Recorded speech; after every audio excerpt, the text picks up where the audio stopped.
परिवार में तो काम करते नहीं हैं और फ्री में ये लोग उनको दारू पिलाकर परिवार का सत्यानाश करते हैं, क्योंकि इन लोगों को दर्द नहीं आपका, ना ही आपके परिवार का, ना ही आपके बच्चों का। इसीलिए आपको ये बेहोश रखना चाहते हैं और आपके वोट की ताकत से अपनी सरकार बनाकर राजा महाराजा बनकर और अपने बच्चों को कलेक्टर एसपी बनाना चाहते हैं, विदेशों में पढ़ाना चाहते हैं। जबकि बाबा साहब ने हमें पढ़ने लिखने का अधिकार संवैधानिक दिया हुआ है। हमारे बच्चों की फ्री में शिक्षा होना चाहिए, हमारे बच्चों के पढ़ लिख के जाए तो उनको नौकरी लगना चाहिए। और ये सारी चीजें जब सरकार अच्छी होती है तब होता है। इस प्रदेश में भारतीय जनता पार्टी कांग्रेस की सरकार पूंजीवादी सरकार है, पूंजीपतियों के लिए काम करती है। जबकि बहुजन समाज पार्टी गरीबों की पार्टी है, गरीबों के लिए काम करती है, गरीबों के सुख दुख में उनके साथ खड़ी होती है।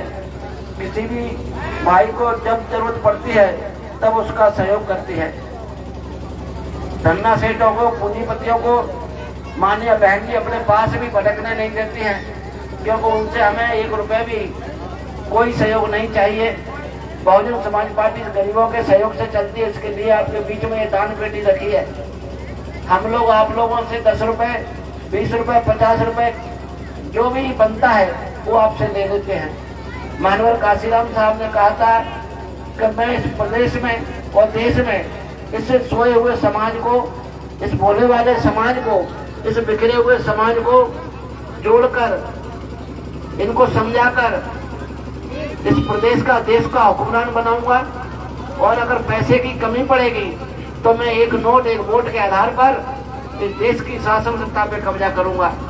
जब से लेकर अभी तक बहुजन समाज पार्टी आपके एक नोट से और आपके वोट से सरकार बनाने के लिए संघर्ष कर रही है।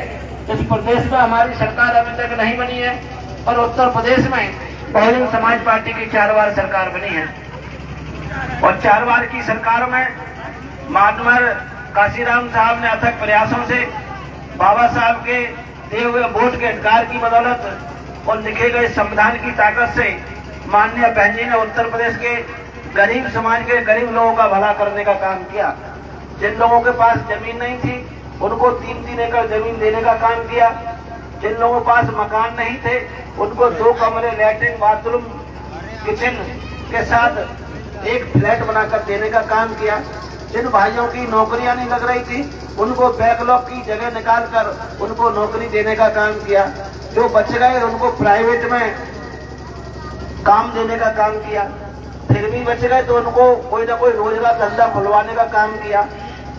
उसके बाद फिर भी पढ़े लिखे बेरोजगार रहे तो उनको सरकारी जो विभाग है उन्होंने 30% ठेकेदारी में आरक्षण देने का काम किया। पर हर पढ़े लिखे बेरोजगार भाई को काम देने का काम माननीय बहन जी ने किया। हमारी बहन बेटियां जो आज 8वीं के पास 10वीं पढ़ने के बाद आगे पढ़ने के लिए सोचती हैं, क्योंकि इस प्रदेश में जो सरकार हमारे ऊपर अन्याय अत्याचार करवाती है। 8वीं के बाद जो बच्चियां आगे पढ़ती है उनका तो भविष्य खतरे में है, उनकी सुरक्षा के कोई इंतजाम नहीं है। अभी भिंड में 3 महीने हो गए, 13 साल की बहन सीता बघेल 8वीं में पढ़ती थी। स्कूल से पढ़ के जब घर आती है और शौच के लिए जाती है तो उसका खेत मुश्किल से 500 मीटर दूर था। उस खेत में वो जाती है और खेत में जाने के बाद वो वापस नहीं आती है। कहीं ना कहीं भूखे भेड़ियों ने, दरंगों ने, दबंगों ने उसके साथ बलात्कार किया और उसकी हत्या कर दी। 3 महीने हो गए, अभी तक उनका पता नहीं है। मामा जी कहते मैं अपनी भांजियों की सुरक्षा करूंगा, मैं भांजियों को आगे पढ़ाने का काम करूंगा। ना तो वो बेटी पढ़ पाई और ना ही आपने उसकी सुरक्षा दी। आज उसके हत्यारे खुलेआम घूम रहे हैं, आपने उसके पता भी नहीं लगा पाया और पुलिस अभी भी उनका पता नहीं लगा पाई है। और वहाँ के कलेक्टर महोदय उन गरीबों की आवाज को भी सुनना नहीं चाहते हैं, जबकि कलेक्टर सरकार के सारे पर काम करते हैं और सरकार आप लोग अपने वोटों से बनाते हो। जब आप अपने वोटों से सरकार बना रहे हो और वो सरकार आपके बच्चों पर जुल्म ज्यादती करे, आपके बच्चों के हत्यारों को खुलेआम छोड़ दे, तो फिर ऐसी पुलिस किस काम की, ऐसा कलेक्टर किस काम का? जबकि कलेक्टर जनता के नौकर होते हैं और जनता जनार्दन अपने कलेक्टर के सामने अपने दुख दर्द के बातों को रखने का काम करते हैं। साथियों, इस प्रदेश में भारतीय जनता पार्टी ने इतना महंगाई, भ्रष्टाचार चरम सीमा पर पहुंचा दिया है कि आज गरीब इंसान काफी पीड़ित है, परेशान है। जीएसटी से इन्होंने इतना छोटे व्यापारियों को भी दबा दिया है कि छोटा व्यापारी भी अब आत्महत्या करने पर मजबूर है। SC ST OBC के तो लोगों का कहना ही क्या है, वो तो हर तरह से पीड़ित है इस प्रदेश में।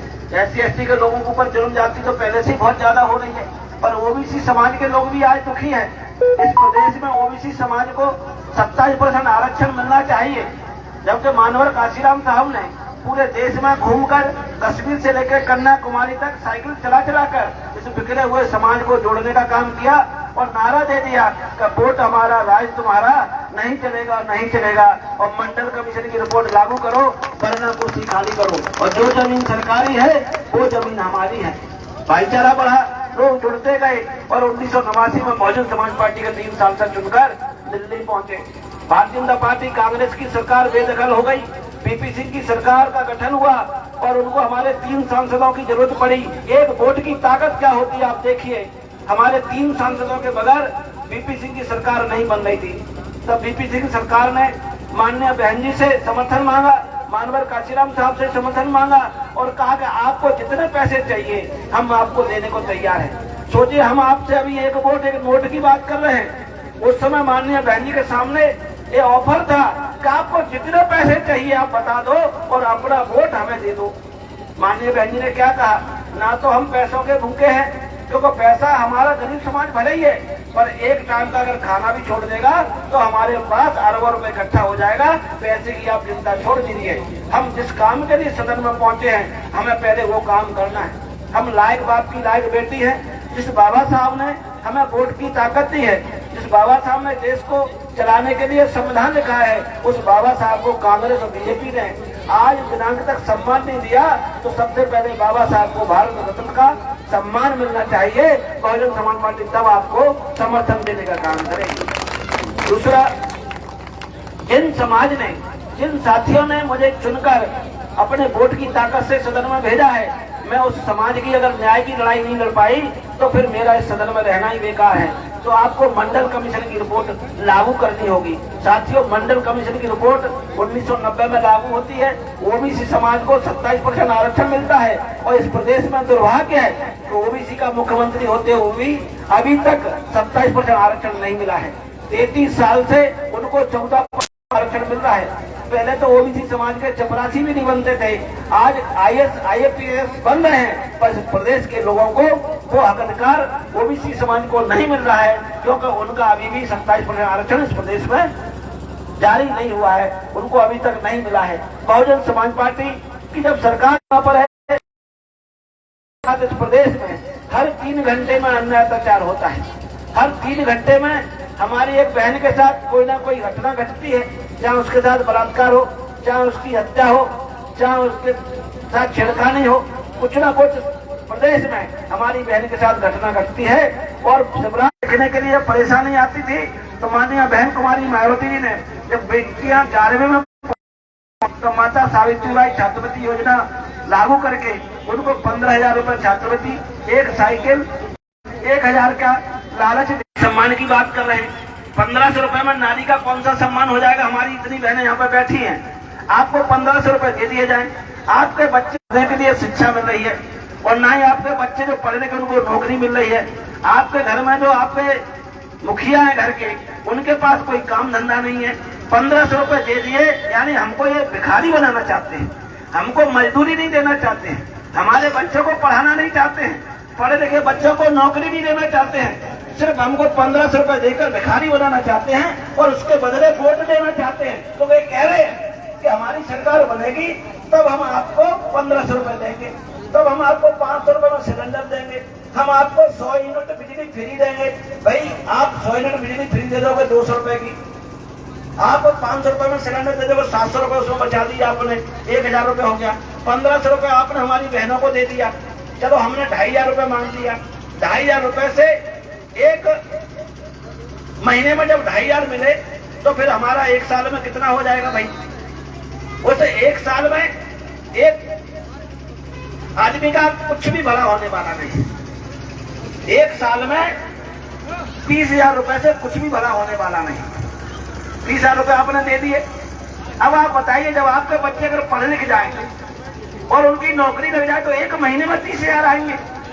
और ये हमको 30,000 का लालच देकर अपने बच्चों को तो कलेक्ट्रेट भी बनाना चाहते हैं, अपने बच्चों को विदेश में पढ़ाना चाहते हैं, अपनी बहन बेटियों को 5-5 हजार की साड़ी पहनाना चाहते हैं और हमको 2,500 देकर हमको भिखारी बनाना चाहते हैं। हमारे बच्चों की नौकरी नहीं लगाना चाहते हैं। किसानों को ना ही खाद बीज समय पर देना चाहते हैं, ब्लैक में बिकता है। और ऊपर से प्रदेश में जितना भी निर्माण कार्य चलता है उसमें भ्रष्टाचार करते हैं।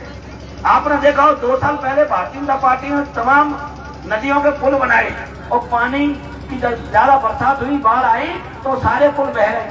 यानी उसमें घटिया निर्माण हुआ, उसमें घटिया सीमेंट लगाया, घटिया गिट्टी, घटिया सरिया लगाया और करोड़ों रुपए का आपने चूना लगा दिया। आपने व्यापक घोटाले में अरबों रुपए का घोटाला किया। हमारे बच्चे अभी कमजोर, खाना पीने से कमजोर हो रहे हैं, उनको अच्छा खाना नहीं मिलता क्योंकि हमारे घर में तो ढंग से दाल रोटी के लिए पैसे नहीं है। तो उनके लिए विटामिन कहाँ से लाएंगे, काजू बादाम कहाँ से लाएंगे, फल कहाँ से लाएंगे, उनके लिए दूध कहाँ से लाएंगे। इन सरकारों की जिम्मेदारी बनती है कि ऐसे कुपोषित बच्चों को अच्छा पोषण आहार देने की। और इस प्रदेश में लाखों बच्चे कुपोषित हैं, उनमें भी इन्होंने घोटाला कर दिया उसके पोषण आहार में। यानी इनको कोई दया नहीं हमारे बच्चों से। हमारे अभी बच्चे स्कूलों पढ़ने जाते हैं, उनके लिए स्कूल में एक ड्रेस देने का काम करते हैं, उसमें भी ये लोग घोटाला कर रहे हैं। अभी पेपर में निकला है कि करोड़ों रुपए का घोटाला कर दिया है। आयुष्मान कार्ड की योजना चल रही है। हमारे किसी भी भाई के बहन के पेट में भी दर्द हो और अगर वो प्राइवेट अस्पताल में चला गया, दलाल उनको ले गया, आपका फ्री में इलाज होगा, तो वहां पर भी उसका 4.5 लाख का बिल बनाकर एक बार वो पूरा पैसा निकाल देते हैं। और वो लोग को उससे कोई लेना देना नहीं है कि इसका साल भर का या 5 साल का कैसे जीवन यापन चलेगा। ये सरकारें सिर्फ हमारा खून चूसना चाह रही हैं, हमारे वोटों के खातिर हमारे सामने सिर्फ हमारे भीख देने का काम कर रही हैं। हमारे बच्चों के लिए इनके पास कोई योजना नहीं है, हमारे बुजुर्गों के सम्मान के लिए इनके पास कोई योजना नहीं है, हमारे जो मजदूर भाई उनके लिए काम की कोई योजना नहीं है, जिनके पास पक्के मकान नहीं उनके पक्के मकानों की कोई योजना नहीं है। आपका शहर में मकान है, आपका शहर में ये रोड है, ये साफ सफाई नहीं है। अभी मैं दूसरी बस्ती में गया था, नई बस्ती में, टपरिया बस्ती में, वहां पर बहन बेटियां ऐसे परेशान हो रही, कह रही कि हमारे यहाँ लाइट नहीं आई, हमारे यहाँ पानी नहीं है, हमको अभी तक 3 साल से मकान नहीं मिला, हमारा हर बार नाम लिखने जाते हैं। और वहां पर सैकड़ों बच्चे गंदे कपड़े पहने घूम रहे, यानी उनके पास साफ सुथरे कपड़े तक नहीं है। इस प्रदेश की सरकारों को शर्म नहीं आती है। आप जिनके वोटों से राजा बनकर अपने बेटों को विदेश में पढ़ाते हो और उनके बच्चों को सरकारी स्कूलों में अच्छे से शिक्षा भी नहीं देते हो, उनके बच्चों से बेगार कराने का नाटक करते हो, उनकी बहन बेटियों को 1000-1500 देकर उनको भिखारी बनाते हो। जबकि संविधान हमको अधिकार देता है, संविधान हमको अधिकार देता है, बाबा साहब ने अधिकार दिया है कि आप अपने वोट से पहले अपना राजा बनाइए और वो राजा जब बन जाएगा तो संविधान के तहत आपको अधिकार देने का काम करेगा। संविधान का अधिकार क्या है? तो हमारा बच्चा जैसे ही बड़ा होगा उसको पहली क्लास से लेकर कॉलेज तक आपको फ्री में उसको शिक्षा देनी होगी, जिससे वो अपने घर परिवार का कल्याण करेगा। आप पढ़े लिखे बच्चे को ये रोजगार देने का काम करेंगे और जब रोजगार उसको मिल जाएगा तो फिर वो अपने घर परिवार का पालन पोषण करेगा। और ये लोग हमको भिखारी बनाना चाहते हैं, ये हमको 1000-1500 देकर हमारा बेशकीमती वोट देना चाहते हैं, हमारी बहन बेटियों की इज्जत लूटना चाहते हैं। इनके पास कोई भी इनके लिए नियम कानून नहीं है। पुलिस के हाथ बहुत बड़े होते हैं, पर उस बहन को अभी 3 महीने में न्याय नहीं मिला। और ऐसी दर्जनों ऐसी बहनें हैं जिनको अभी तक न्याय नहीं मिला, सैकड़ों ऐसी बहनें जिनके खिलाफ इतने FIR नहीं लिखी। ऐसे अपराध इस प्रदेश में हो रहे हैं और उसके बाद मामा जी कहते हैं हम तो भाइयों की रक्षा करेंगे। अभी हमारी बहनों को बुला के खूब बड़ा मंच लगाकर ऐसा ड्रामा कर रहे हैं जैसे बहनों के बहुत ध्यान रखने वाले भाई हैं। बहनों के ऊपर क्या बीत रही उससे कोई लेना देना नहीं है। बहनों के भाइयों ने कुछ खाना भी खाया है कि नहीं खाया है, कोई लेना देना नहीं है। बहनों के रखवालों ने उनके पास मजदूरी के लिए पैसे हैं कि नहीं है, कोई लेना देना नहीं है। बहनों के बच्चे स्कूलों पढ़ने जाते हैं कि नहीं जाते हैं, कोई लेना देना नहीं है। जो पढ़ने के बच्चों के लिए बहनों ने कर्जा ले रखा है, उस बच्चे की नौकरी लगी है कि नहीं लगी है, कोई लेना देना नहीं है। बहन बेटियों की सरेआम बाजार में जिद लुट रही है, कोई लेना देना नहीं है। उनको क्या लेना देना है?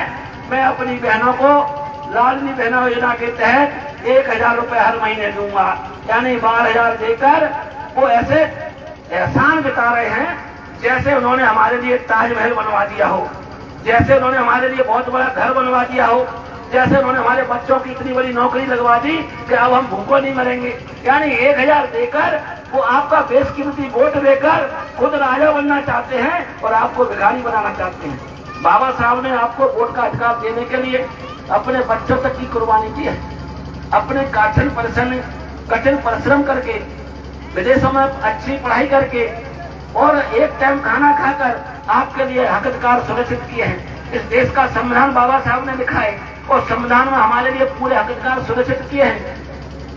संविधान हमको इस प्रदेश में, देश में सत्ता, स्वतंत्रता, बंधुत्व, न्याय आधारित लोकप्रियता के आधार पर हमको बराबरी का हक अधिकार देता है, हमको पढ़ने का भी अधिकार देता है, हमको अच्छे मकान बनाने का भी अधिकार देता है, हमको अच्छे कपड़े पहनने का भी अधिकार देता है और हमें अच्छी नौकरी पर भी जाने का अधिकार देता है। पर इस प्रदेश की सरकार है, हमारे लिए कोई तो नौकरी नहीं निकालना चाहती है। इस प्रदेश में 30 साल में 1 करोड़ से ऊपर बेरोजगार भाई बहन घूम रहे हैं।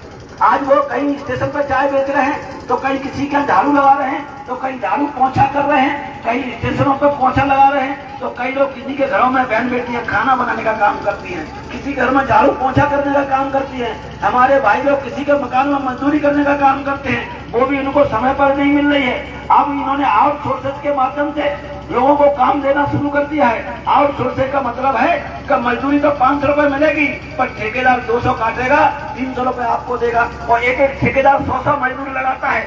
सरकारी विभागों में 100 200 मजदूर लगाता है, आपको 300 रुपए मिलते हैं, यानी महीने के 9,000 रुपए, और वो खुद आपके पैसों से ही राजा बन जाता है। एक आदमी एक महीने में 1,20,000 रुपए कमाता है और आपको 9,000 रुपए मिलते हैं, और वो भी समय पर नहीं मिलते हैं। ठेकेदार उसमें बहुत गड़बड़ घोटाला करता है। अभी आउटसोर्सेस जितने भी बिजली विभाग में या सरकारी विभागों में नौकरी कर रहे हैं, वो सभी भोपाल में जाकर धरना आंदोलन कर रहे हैं। हमारे आंगनबाड़ी कार्यकर्ता है, आशा कार्यकर्ता है, आशा दीदी, संविदा शिक्षक, अतिथि शिक्षक, अतिथि विद्वान, ये सब जितने भी ग्राम रोजगार सहायक, ये सब जितने भी छोटे छोटे कर्मचारी हैं, संविदा पर लगे हुए हैं, वो सब के सब लाखों में पूरे प्रदेश में आंदोलन कर रहे हैं। और जिस प्रदेश में जितने धरना आंदोलन प्रदर्शन होते हैं, समझ लो उस प्रदेश की सरकार फेल हो चुकी है। वो अपनी जनता को खुश नहीं रख पा रही है, उसकी जनता दुखी है, उसके लोग पीड़ित हैं, इसलिए लोग इस सरकार को उखाड़ना चाहते हैं। अब कांग्रेस के लोग पूरे प्रदेश में घूम रहे हैं, कह रहे हैं हम अच्छी सरकार चलाने का काम करेंगे। इन्होंने ही देश में सबसे ज्यादा शासन किया है। गरीब आदमी गरीब हुआ है, अमीर आदमी अमीर हुआ है, क्योंकि अमीरों से पैसे से लेकर ये हमको गुमराह करने का काम करते हैं, हमको कच्ची पक्की पिलाने का काम करते हैं और अपने बच्चों को डॉक्टर इंजीनियर बनाने का काम करते हैं, हमको भिखारी बनाते हैं, अपने बच्चों को कलेक्टर एसपी बनाने का काम करते हैं। इसलिए आप लोगों को सावधान करने के लिए जो बहुजन राज अधिकार यात्रा पूरे प्रदेश में घूमने का काम कर रही है। भारतीय जनता पार्टी कांग्रेस की जन विरोधी नीतियों का पर्दाफाश करने, इनके षड्यंत्रों का खुलासा करने, इस प्रदेश में ओबीसी समाज को 27% आरक्षण दिलाने के समर्थन में और देश के संविधान को बचाने के लिए आपके बीच में मैं अभी पहुंचा हूं। हमारी पूरी टीम आपके बीच में है, आपको ये बात बताने के लिए कि आपको कोई भी घर बैठे कुछ नहीं देने वाला, सिर्फ आपको ये भिखारी बना सकते हैं। अपने आने वाले समय में हमारे बच्चों को ये गुलाम बनाना चाहते हैं। इस प्रदेश से इस भारतीय जनता पार्टी की सरकार ने, उससे पहले कांग्रेस की सरकार ने मिलकर हजारों स्कूल बंद कर दिए। जब हमारी आबादी बढ़ रही है तो आबादी के हिसाब से स्कूल होना चाहिए। इन्होंने सरकारी स्कूल बंद कर दिए, प्राइवेट स्कूल ज्यादा बढ़ा दिए। प्राइवेट स्कूलों में फीस लगती है, हमारे पास फीस है नहीं, फिर हमारे बच्चे पढ़ नहीं पाएंगे, पढ़ेंगे नहीं तो फिर वो